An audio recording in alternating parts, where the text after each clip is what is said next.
நீங்கள் பார்த்துக் கொண்டிருப்பது நியூஸ் 21 செய்திகள். தமிழ்நாடு செய்திகளை உடனுக்குடன் தெரிந்து கொள்ள நியூஸ் 21 செய்திகளை பாருங்கள். உண்மை, உழைப்பு, உயர்வு. ராணிப்பேட்டை மாவட்டம் மேல் விஷாரத்தில் இன்று மதியம் 3 மணி அளவில் நகர திமுக அலுவலகத்தில் அவசர கூட்டம் நடைபெற்றது. இதுவரைக்கும் எந்த ஆட்சியிலும் நடைபெறாத நெறிய சாலைகள் அமைத்து தரப்பட்டன.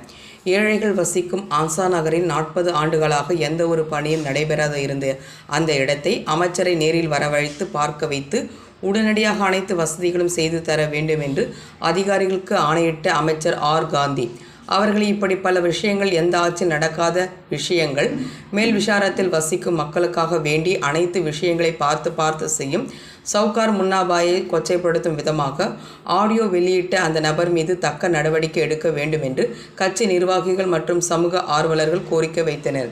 இந்த ஆலோசனை கூட்டத்தில் ஊர் முக்கியஸ்தர்களை சமூக ஆர்வலர்களை தொடர்ந்து கொச்சைப்படுத்துவதே கைவந்த கலையாக வைத்திருக்கும் அதிமுக மாவட்ட சிறுபான்மையினர் நலப்பிரிவு தலைவர் ஏ. மன்சூர் பாஷா அவர்களை கண்டித்து எச்சரிக்கை உரை நிகழ்த்தினர்.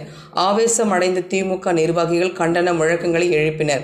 மேலும் மாவட்ட கழகத்தில் ஆலோசனை மேற்கொண்டு மக்களிடையே திராவிட மாடல் அரசுக்கு அவப்பெயர் ஏற்படுத்தும் விதமாக தொடர்ந்து செயல்பட்டு வரும் அதிமுக மாவட்ட சிறுபான்மையினர் நலப்பிரிவு தலைவர் மன்சூர் பாஷா மீது சட்ட ரீதியான நடவடிக்கை மேற்கொள்ளப்படும்.